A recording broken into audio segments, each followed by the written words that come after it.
জয় বাংলার জয়, জয় জনতার জয়।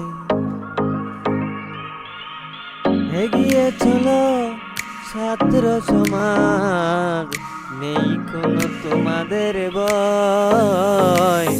জয় বাংলার জয়, জয় জনতার জয়। জয় বাংলার জয়, জয় জনতার জয়।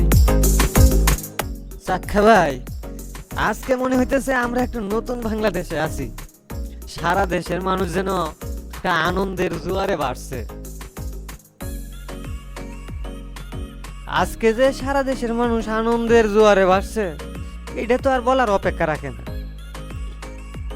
তবে এই আনন্দটা স্থায়ী করতে হলে ছাত্র জনতার পাশাপাশি সাধারণ জনগণ এবং বিভিন্ন শ্রেণী পেশার মানুষ কিছু বিষয়ে সতর্ক থাকতে হবে, অন্যথায় এই আনন্দটা স্থায়ী হবে না, বরং কিছুদিন পরেই আবার বিভিন্ন সমস্যার সম্মুখীন হইতে হইব। কোন কোন বিষয়ে সতর্ক থাকতে হইব বলো তো শুনি। আমি একজন ছাত্রদের সহযোদ্ধা হিসেবে বলি, শেখ হাসিনা দেশ ছেড়ে পালিয়ে যাওয়ার পর মূলত আইন শৃঙ্খলার যে একটা অবনতি ঘটছে, এর পাশাপাশি সব বিষয়ে মনে করো যে একটা দেশটা অকার্যকর অবস্থায় আছে। দেশের এই ক্লান্তি লগ্নে দেশের প্রতিটা মানুষেরই ধৈর্য ধরতে হবে এবং সহনশীলতার পরিচয় দিতে হবে।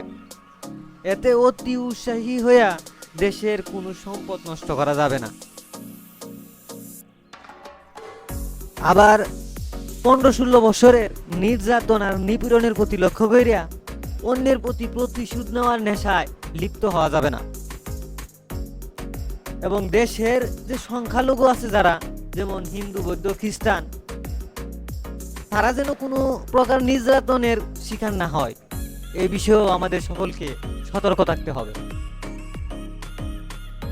এই 15-16 বছরে বাংলাদেশের রাষ্ট্রীয় কাঠামো যেভাবে ধ্বংস হয়ে গেছে, তা করতে হলে দেশের প্রতিটা মানুষকেই সংযমী হতে হবে এবং ধৈর্যশীল হতে হবে এবং সকল প্রকার ভেদাভেদ ভুলে গিয়া আন্দোলনকারীদের সমন্বয়কদের মতকে প্রাধান্য দিয়ে সকল দলের ঐক্যমতে একটা অন্তর্বর্তীকালী সরকার গঠন করতে হবে এবং বাংলাদেশকে একটা সুশৃঙ্খল এবং সফল রাষ্ট্র হিসেবে গড়ার জন্য কিছু কার্যকরী পদক্ষেপ গ্রহণ করতে হবে। আর যারা বিভিন্ন ধরনের দুর্নীতিতে লিপ্ত এবং যারা বিভিন্ন ধরনের অন্যায় অত্যাচারের সাথে সম্পৃক্ত, তাদেরকে সুষ্ঠু তদন্তের মাধ্যমে আইনের আওতায় এনে যথাযোগ্য শাস্তি প্রদান করতে হবে। আর আমি আবারও বলি, দেশের প্রতিটা মানুষকে অবশ্যই মনে রাখতে হবে, দেশের কোনো সম্পদ নষ্ট হলে তা আবার পুনরায় করতে হলে জনসাধারণের টাকা দিয়েই কিন্তু করতে হবে। কেননা কোনো রাষ্ট্রপ্রধান তার নিজের টাকায় তা করবে না। তাই অবশ্যই রাষ্ট্রীয় সম্পদ যেন কোনোভাবেই নষ্ট না হয়, এই দিকে সকলকে লক্ষ্য রাখতে হবে।